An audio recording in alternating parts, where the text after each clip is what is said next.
The topics and opinions expressed on the following show are solely those of the hosts and their guests and not those of W4WN Radio, its employees, or affiliates. We make no recommendations or endorsements for radio show programs, services, or products mentioned on air or on our web. No liability, explicit or implied, shall be extended to W4WN Radio, its employees, or affiliates. Any questions or comments should be directed to those show hosts. Thank you for choosing W4WN Radio.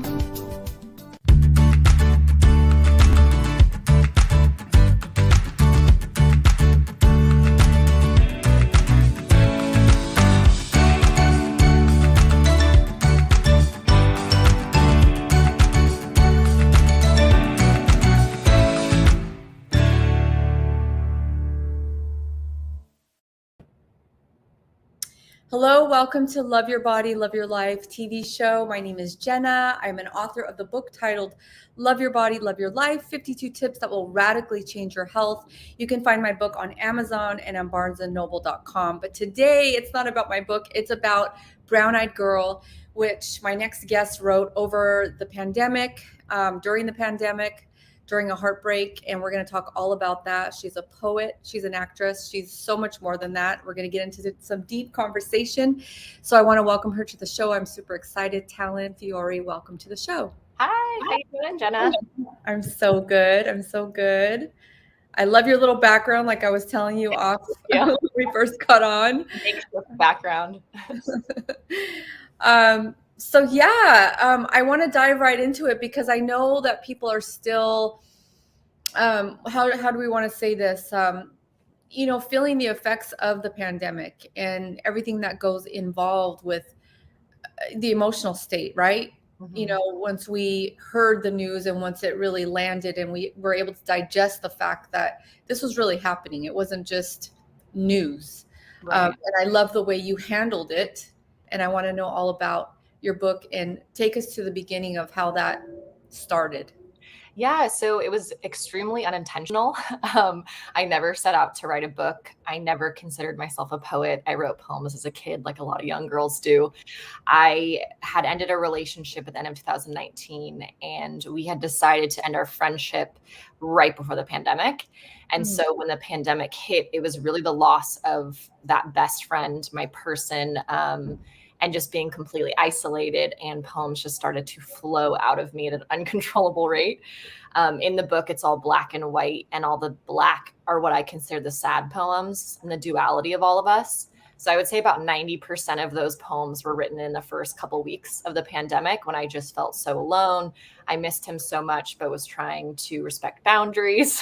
And it just poured out of me. And then a lot of other poems poured out once the cork was uncorked about sadness.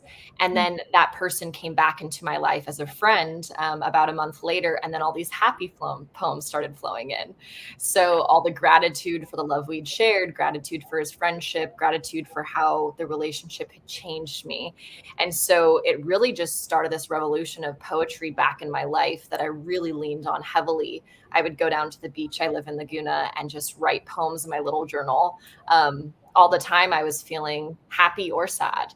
And I had never been inspired from happiness before. I thought as an artist, you have to be miserable, you have to be broken, you have to be in so much pain. And I found that actually 2/3 of my book came from inspiration, joy, and hope, and really leaning into the beauty of what that can bring out in an artist. And I'm quite spiritual. So I was talking to an intuitive about a show that I wrote, because I also write TV shows. And she said, no, you got to focus on this book you're writing. And I said, I'm not writing a book. I write screenplays. I'm an actress. And it kind of just sat there for a few weeks at the end of 2020. And then I was sitting on the beach with my little poetry journal, and I started flipping through it, and there were dozens and dozens of poems. And the very first page said Book of Poems by TF. And I was like, oh, this is the book that I've been writing. Interesting. Yeah. So then I kind of just put it together, and I hired a photographer that fell through last minute. So then I just was like, you know what? I feel like I can do the photos myself. And I had a good friend that let me use her camera. I learned about photography. So then I just did all the photography for the book as well. Mm-hmm. Mm-hmm. Yeah. That's amazing. Mm-hmm. So take us back, Talyn, because I'm just really curious. Mm-hmm. about the relationship. And I'm just, I have to ask. So how long were you in the relationship? And do you feel that the relationship is really about this book? I mean, is that why the relationship came in? I think that every relationship comes in for so many reasons. It expanded me in such a way. It grounded me in a lot of my spiritual habits. It also let me experience unconditional love for maybe the first time, which is the most beautiful gift that anyone can give you. I experienced such true love with such incredible communication that it changed me as a human being. And then, you know, a lot of people, when they go through a breakup, they get an old sweatshirt. I happen to get a book out of it. So it's, you know, whenever I'm sad about the loss of it, I think of how much gratitude I have that something that we had together created something so beautiful. And for other people, I've had such incredible feedback about the book. And it just is really cool that something I went through and that we went through together, no matter, even though it's over now, it's still inspiring others. So the love truly lives on much, much farther than us. Absolutely. I love that. And, you know, I'm grateful that you're open about it, because, you know, it is a different way or a different perspective of looking at love, relationships, and the loss of them. And we never know why something like that happens, but there's always a gift in something that breaks up, or there's always a gift in everything, right? But in specifically in heartbreak, I feel like there's more to learn about yourself somehow. And I feel and that's why I dedicated to him. Even though the whole book's not about him, I did dedicate it to him, because I was like, no matter what happens, the whole reason this whole thing started was because he touched me in such a way that brought this raw, vulnerable side out in me that I had never shared with the world, and which was really scary to publish it. And so no matter what, it's, you know, it's always going to be his. So on that note, let's talk about why it's so important to be vulnerable in your art. So because I didn't plan on writing this, I got a little in my right brain when I was creating the book and taking the photos and getting it all together and deadlines. And then the second it went for sale on Amazon and someone bought it, I immediately had a panic attack, because I was like, oh my gosh, you know, all these thoughts in my head, they're too dark, they're too emotional, they're all the things that I've been hiding. You know, everyone's going to think that I'm always getting dumped, or, you know, just I'm always alone, which isn't the case. We had such a beautiful love story, and I was petrified that everyone was going to judge me, that no one was going to understand, that it was too dark. And it's interesting, because the feedback I got from the book, it was the poems I was most afraid to share that people would screenshot and send to me and say, I've been through this, or, oh my gosh, I had no idea, you know, because I'm pretty, I hold a pretty strong front. I don't really let a lot of people see my emotions. And a lot of my friends were like, I had no idea that this was going on, you know, cool, calm demeanor. And it's always the most vulnerable pieces that speak the loudest to everyone. It's the fear and the authenticity that people can feel as they read it. I know I feel the same when I watch something or read something. It's the ones that are gut wrenching that really get me. And I feel the same as with me. It's been the most rewarding because it was the most terrifying, and it's the farthest I've ever shared with anyone about anything. It's like my heart in book form. Yeah. No, I totally agree. Like, I think for me, you know, you can speak into this too. I don't feel as alone when I hear somebody's story, whatever it is, you know, heartbreak or a health issue, or, you know, a dynamic with the parent or whatever. You're like, oh, I'm experiencing that too, or I have experienced that in the past. But yeah, so. And the beautiful thing about art is that everyone reads it through their own perspective. So I could be writing about maybe my dad passing away, but someone else can hear it about their mom that passed away. Or I can be writing it about a sibling where someone hears a cousin. It's all up to whoever's reading it. And the thing about art is that you can't be possessive of it, because the second you release it into the world, it's now become a living entity. And someone's going to read a poem and be affected in a completely different way than you intended. And your intent doesn't really matter anymore. When you share it with the world, their perspective is just as valid as yours. And it's kind of unnerving, but if you lean into it, it's really exceptional, because there's a lot, it grows much more than you could have ever intended at the beginning. Yeah. Mhm. I really feel like art is deeper than just, the tangible thing, Yeah. because it brings you into that inner world of the artist. Yeah. And it is vulnerable. It's like, oh my gosh, it's like you're pouring your heart out um, on the stage for everyone to judge you. Yeah. Uh, at least that's what we think. As you say, get in your right brain, and you're just like, And honestly, the creation is so much more fun than the tangible object. right. You Oh think my gosh. I can't wait for this book to be done, and like my hair's falling out and I'm dying, and I'm like, actually sitting on the beach writing the poems before I even knew it was a book was so much more healing than the actual book could have ever been for me. Maybe the book is just meant to heal others, but it really is, you got to, everyone says it, but you got to enjoy the journey, because if you create, you get into that Zen like focus where you don't need to eat, sleep, you don't need to do anything. All you want to do is create. And to me, that's what I live for, those moments in between, because that's what makes me feel fulfilled, not book sales or anything like that. Yes, I love that. Yeah, same. When I wrote my book, it's so cathartic, Mm-hmm. and then for me, I wrote so much more than what's published, you know. Of course, Um, right. and I think that I probably could have been way more vulnerable, but I held back. It was my first book, but Yeah. but poetry is a little bit different, Mm-hmm. Talyn, as you know, because we can, like you said when we talked on the phone, it's a little bit more. You can use metaphors and kind of hide in between the words. Yeah. That's why I love lyrics. I love poetry too. We kind of touched on that. Um, it sounds like the heartbreak brought out the poetry within you, but you did say something about when you were a little girl, you liked to write as well. So take us back. When I was really young, I mean, I have like the most sad poem that I remember. It was like, you make me feel, it's like, you make me feel sorrow. You make me feel sad. You make me feel like I did something bad. You make me feel hate. You make me feel pain. You make me feel like I have nothing to gain. And I remember like being so young and writing this super emotional, like depressed emo poem. And it won some little award that my mom submitted me to. And that's kind of it. But I mean, that shows the difference of, I guess, what I used to write about to now is just, lost and trying to rhyme as much as possible. Yeah. Well, it sounds like you had depth even as a young girl. Yeah. I mean, I was young when I wrote that. Yeah. Do you feel like you've always been super sensitive to your surroundings and emotions? I definitely have been. I don't think I used to be as cognizant of how much it affected me. I feel like I've always been such a strong personality that even if I was affected, I just pushed it down and wouldn't let it show. And I think that's why behind closed doors, I was quite emotional, is because on the outside, it was always just kind of lighting up and being the center of attention and chasing life and just being extremely passionate and spearheading projects and a leader.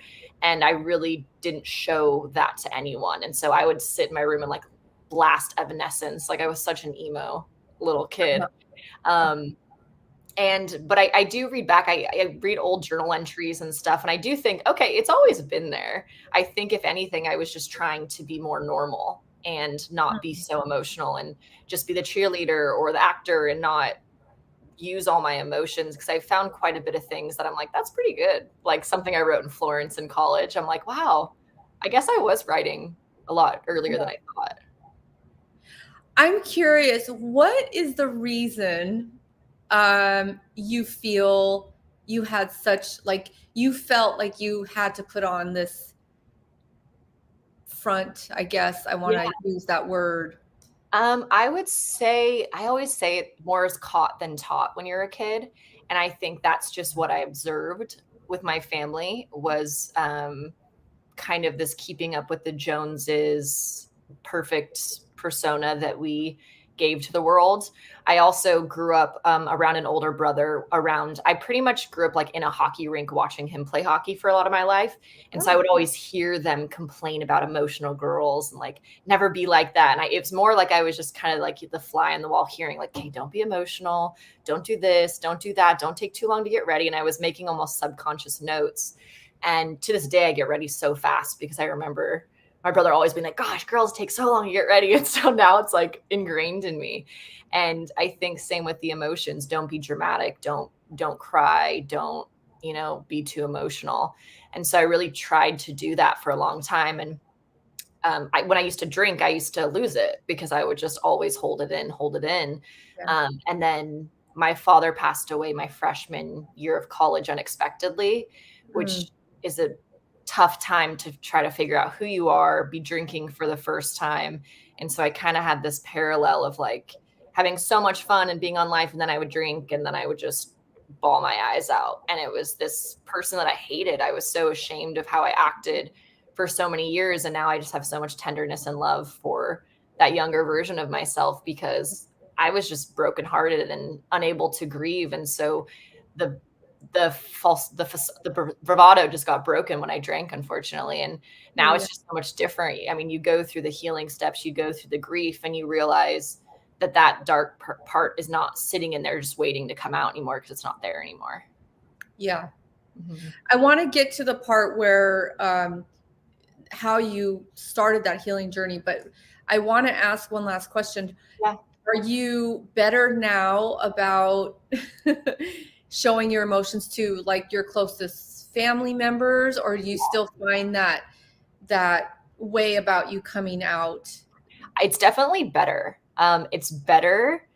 It's still not free flowing. I think that expression in writing is probably the best I'll ever be, because I'm actually better at writing someone a letter and kind of explaining how I feel. I still get a bit choked up. I'm not good at just crying, I guess. People really close to me are always like, just cry. I'm like, I am crying. They're like, you sitting there like, that's not crying. I'm like, yes, it is. You are? Yeah. But I'm getting better at releasing emotions on my own. Definitely. I don't wait until the breaking point anymore. If I feel something come in, I just let it wash through me and I'm good. So it's just a growing and learning experience. Yeah. Oh my gosh. Talyn, I'm a crier. I cannot hold my emotions. Like even in my face expressions, like obviously with the closest people around me, right? They know I cannot hold it.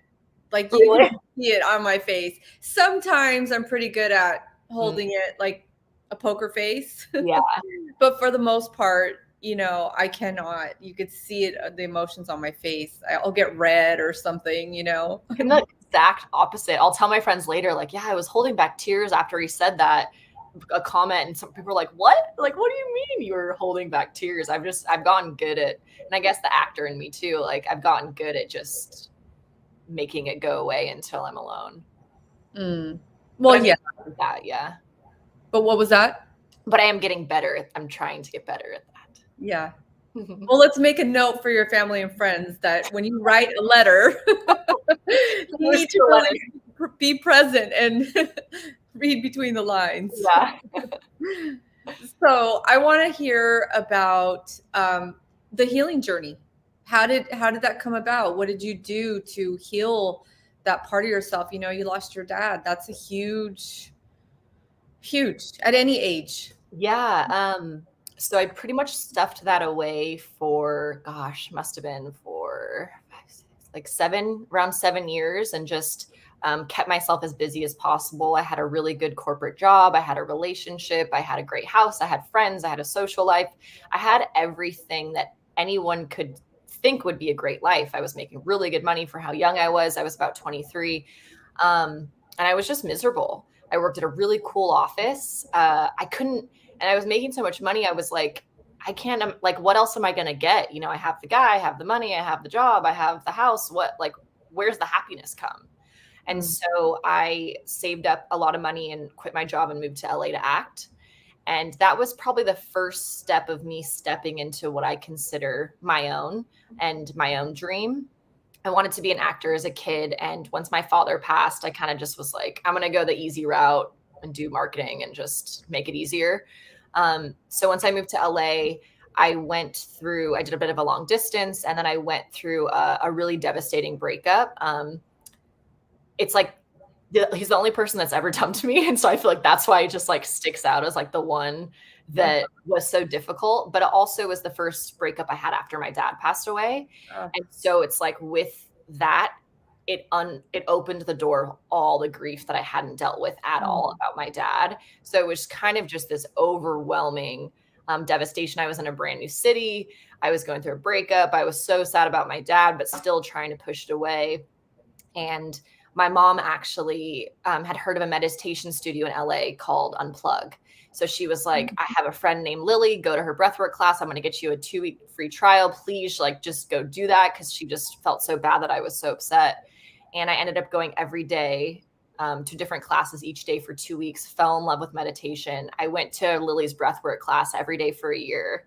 Breathwork's great because they say the issues are in the tissues. So it actually forces you to get all of those, suppressed emotions. Even I think it was actually getting out stuff much farther from childhood.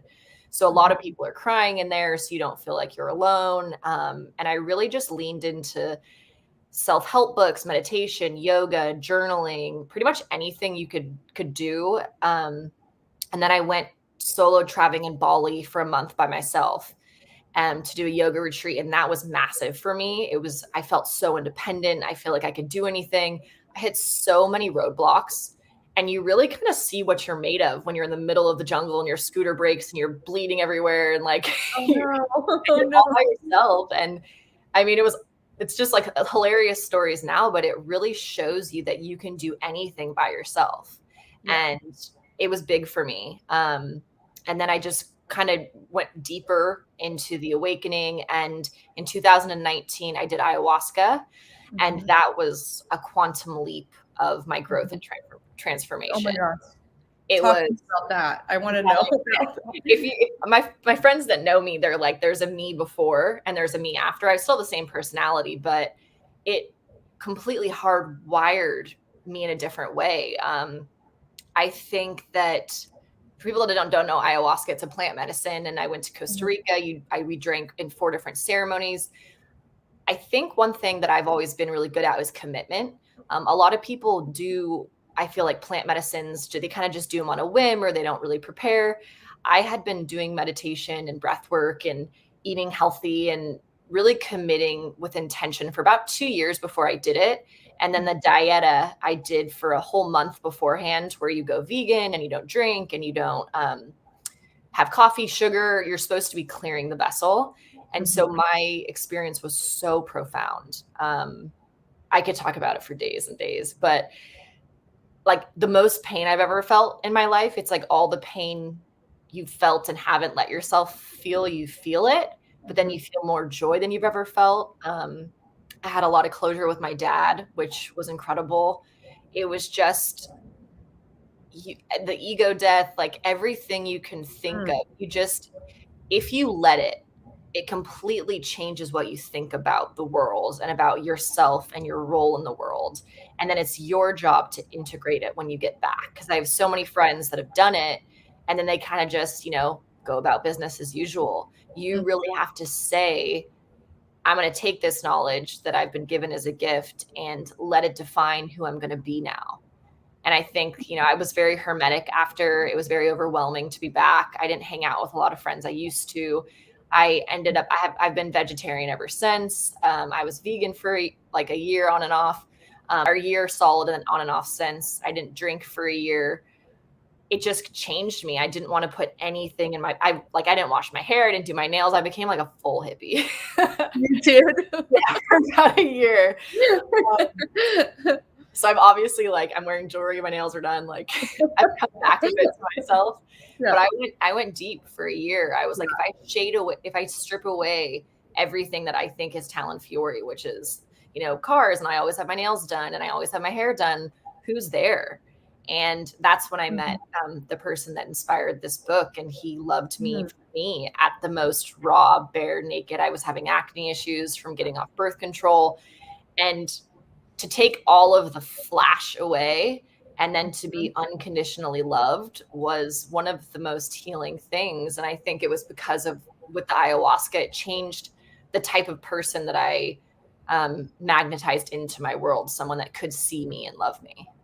Absolutely. I'm curious now, how did you meet him? At a barbecue.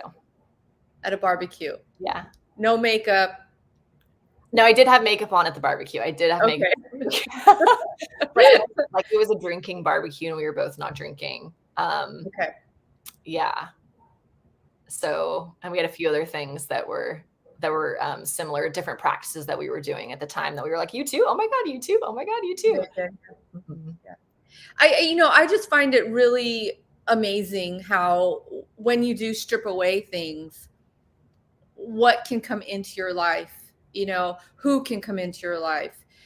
When you do get down to the raw, bare, like you said, you just didn't do your hair, didn't do your makeup, no nails, no flash. Yeah. I love that because that is also vulnerability.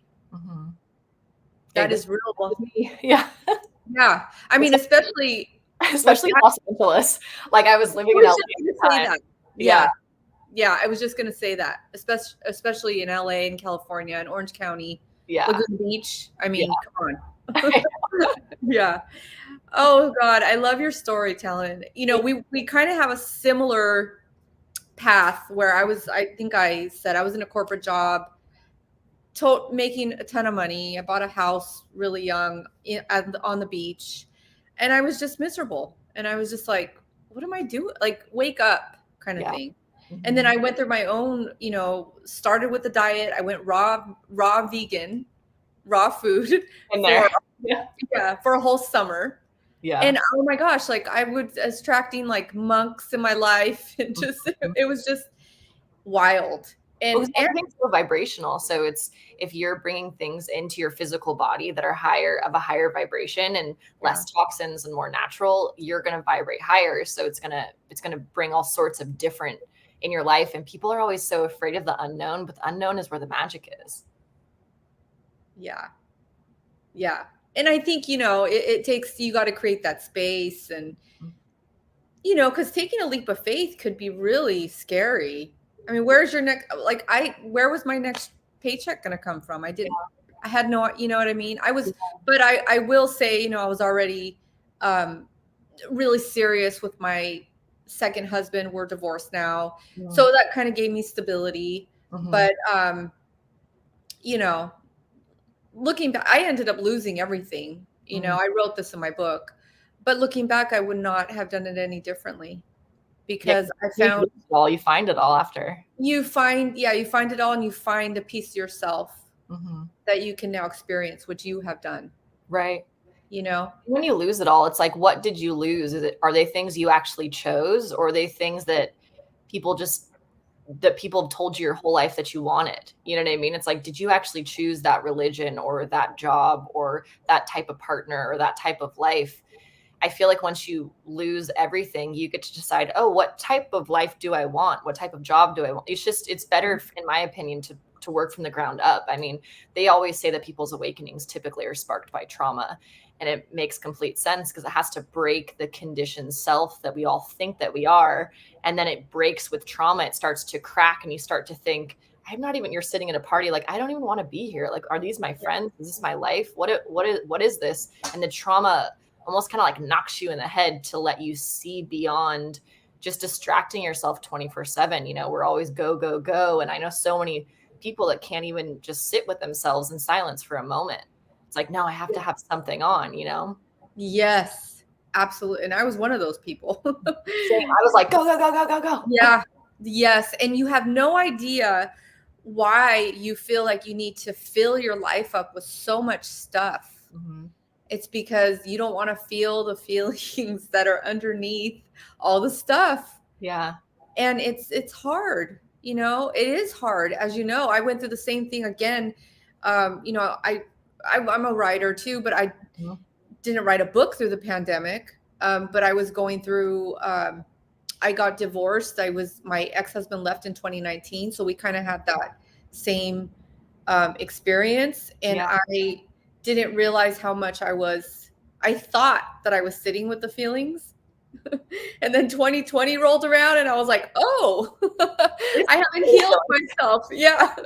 So It's like, it's a continuous journey of healing. It never ends. Never. Oh my gosh. I've been on it for 5 years and I have some massive, breakthrough, and I'm like, it's never going to end. I read an article this morning actually about Buddha talking about impermanence, and how when you go in the ocean, it's never the same ocean because it's different water that's passing over your body. It's different fish, it's different seaweed.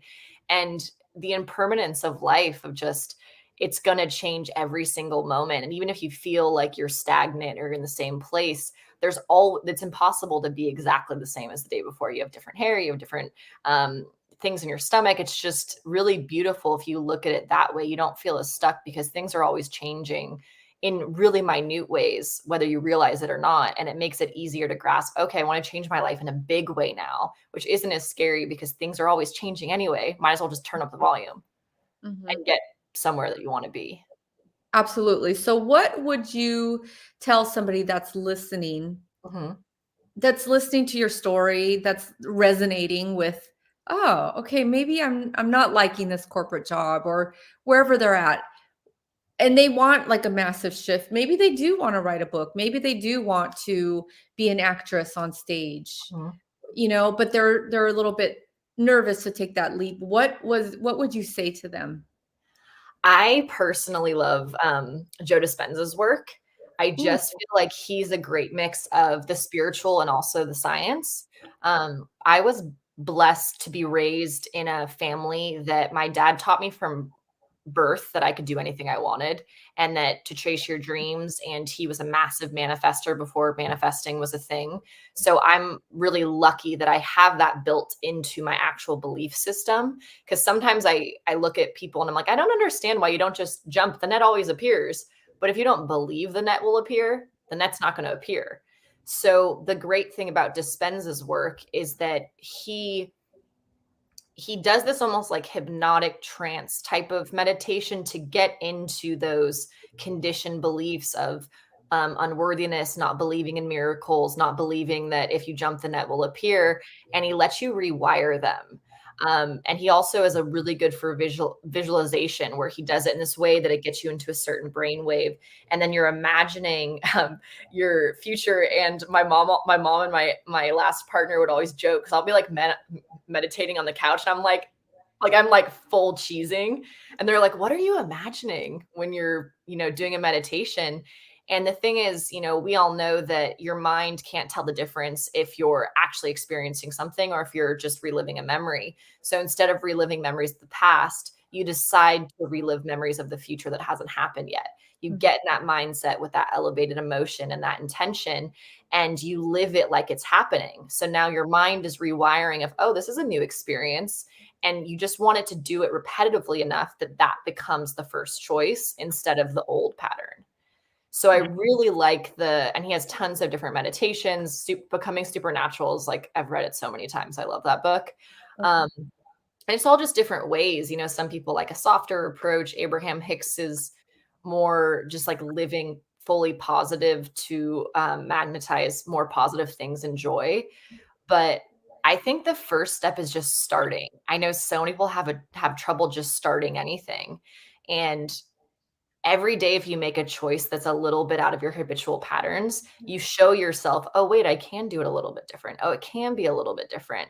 And I live a life full of crazy synchronicities and numerology. The whole book's based in numerology. My friends are always like, your life isn't normal. Like, the crazy magic that happens to you is not normal. And I'm like, it is normal. I'm just paying attention. Yes. I'm literally watching everything, like this means this and that, and then ping pong to this. I feel like so many people are just kind of sleepwalking through life, and it's just a matter of looking at it as something to have fun with. Like, I wake up every day, like, what am I going to learn today? What message does spirit have for me? Who am I going to meet? It's like waking up with this expectation that good things are going to happen and that you're going to be led exactly where you're supposed to be. I love it. Yeah. Oh my God. I used to always think the worst, Talyn. Like, always my thoughts were like, oh my God, I can't do that. I can't do this. I can't. And, a mentor, I work with a mentor weekly. I still need that support. Yeah. But, she always would teach me and tell me. And now I think this way, right? After years of working with her. And she would always say, but what if did happen? What if it did go right? What if the positive thing happens? And it's like, you don't realize how much of your brain is negative. Yeah.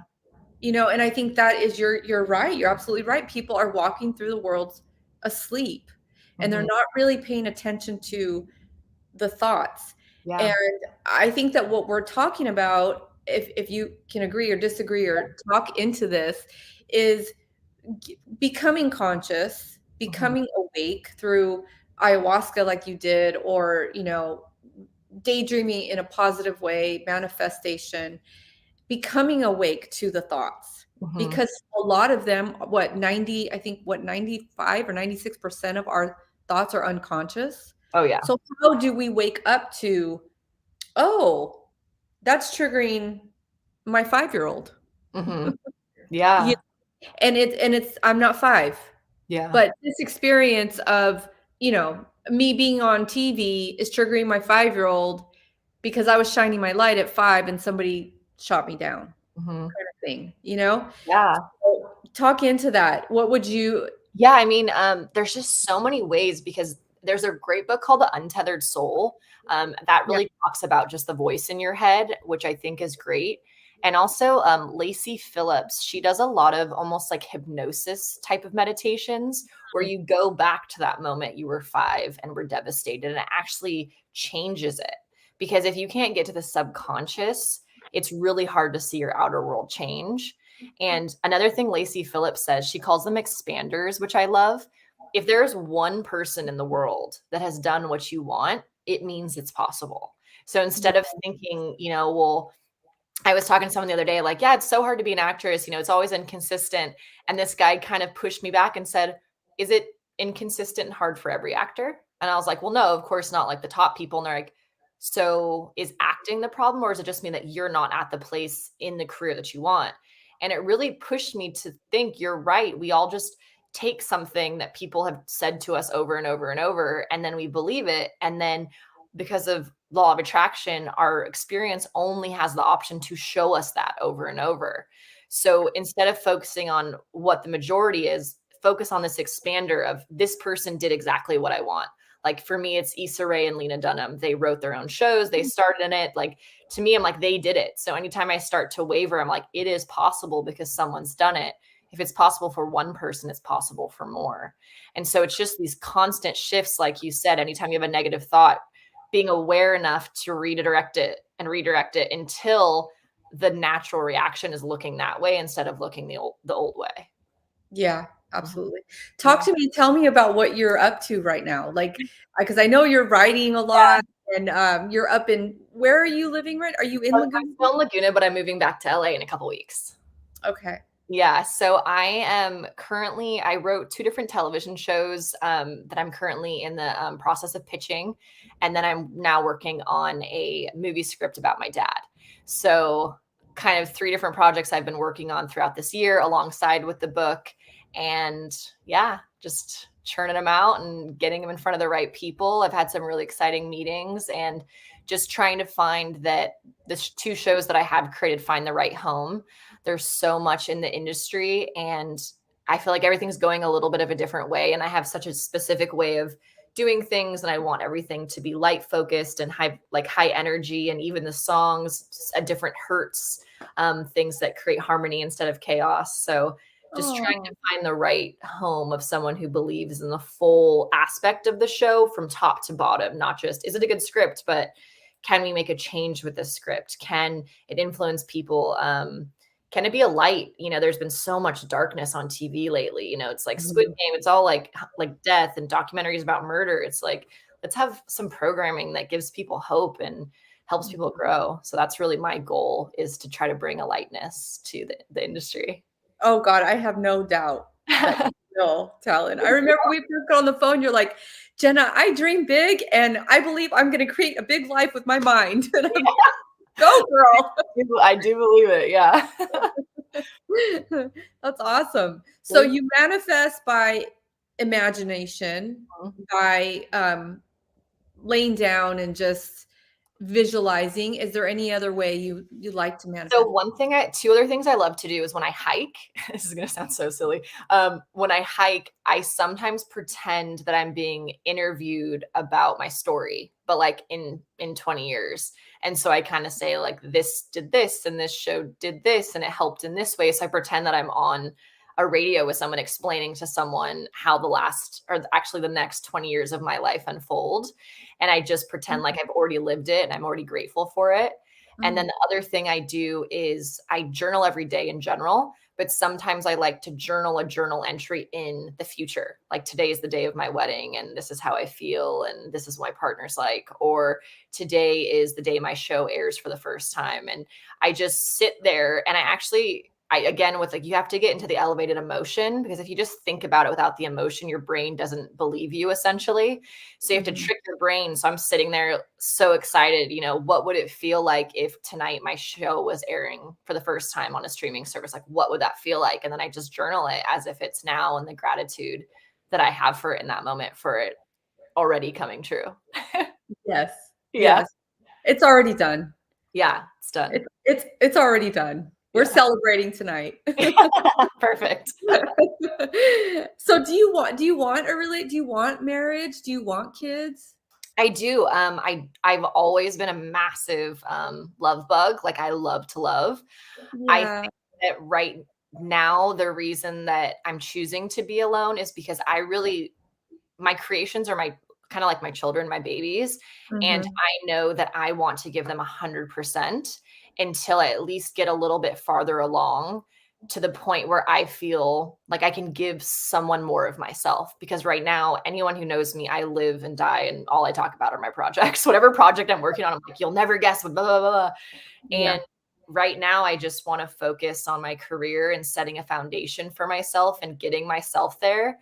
And then I know love will follow. I have no doubt that it will be. And I feel like each person you meet, you learn so much. And, I just feel like my last relationship was so incredible in so many ways that I know it's going to happen. I know I'll eventually have kids, but I'm not in a big rush. I'm having too much fun with my freedom, and I'm quite nomadic. I've been traveling for the past 3 years in Cape Cod and Grass Valley and just writing. And you have so much freedom when you're on your own, which people never talk about. It's like, I just got back from a month-long road trip that I just decided to take. So yeah, that's awesome. Yeah. I think a lot of women may need to hear that, because men get that, I think, more than we do. Right. Their freedom is like everything, that's why if their stuff's set, they're like, I want to be like this successful before. And I just feel like, for me, I know that I love to love. So when someone comes in my life, I love to spend time with them and be with them and do things for them. And so right now I'm just doing and loving things for myself instead, and things that make me better, and things that can help, and not just my projects for my own career, but I really want to try to make a positive impact on people. And I think the book was the first step, and just the responses I've gotten have been so beautiful. And anything you create is going to affect people. And it's just such a brilliant thing. If you can bring a little bit of life to anyone's life, I mean, that's the most rewarding thing in life, in my opinion. Absolutely. For sure. I mean, it sounds like you wake up every day and you're excited, and it's like you're a little bit playful with life. Yeah. We're coming to an end. We have about 5 minutes left. What do you do? I don't know, every day. What if you do wake up in a funk for whatever reason? Well, what are some things that you do? Leave us off with a couple things that you do to I always wake up and meditate. So I'll actually do it while I'm still in bed. So it's rare that after I meditate, I don't feel better, because again, when I'm meditating, I'm imagining my dreams coming true. So that really gets you in a good mood. If that doesn't work, I'll put on a song that I love and dance. I love to dance. So if I'm ever feeling a funk, I'll go dance on the beach with my headphones on. I'll dance in my room. And then you just find the little things that you love. Like, I love to dance. I love watching movies. So sometimes I'll go turn my phone off and go see a movie by myself and just get lost in another world. But I think the consistency is really the big thing. People try something for a few weeks and it didn't work. It's, I meditate and journal, pull an angel card, and work out every day. And it's just, it's the consistency that really tells your soul that you're investing in yourself. And I think then your soul starts to trust you, and then the universe trusts you, and then miracles happen. And it's all reciprocity with yourself just as much as with the universe. Absolutely. Yeah. I can't wait to follow you, Talyn. I know you're going to do some big things. Thank you. So, Brown Eyed Girl. Yes. Everybody can find it on. Yes, it's available online at Amazon, Barnes & Noble, Target, Walmart, pretty much anywhere that sells a book. It's available. Yeah. Awesome. Thank you so much for having me on today. Absolutely. I can't wait to meet you in person. I know. Lunch maybe, or tea, or not ayahuasca for me though. No, I'm good on the ayahuasca. Okay, awesome. Well, thank you so much. Thank you. Have a beautiful day. You too. Bye-bye. Awesome show, everyone. Oh my gosh, she's such an inspiration and a light to this world, really. What an inspiration. Write your book, write your poems, talk out loud, express yourself, express your emotions, especially to the people around you. Don't hold it in. Journal. I adored her. I adored this conversation, and we'll be back every week at this time, Thursdays, 12 o'clock Pacific Standard Time on this show, Talk for TV. You can find me on my new YouTube channel. I'm super excited. It is now up and live. So come and see me every week, Thursdays, 12 o'clock Pacific Standard Time. And until next time, speak good, kind words to yourself. Think good thoughts, surround yourself with great, amazing people, and eat healthy, drink water, and love your body and love your life. Take good care.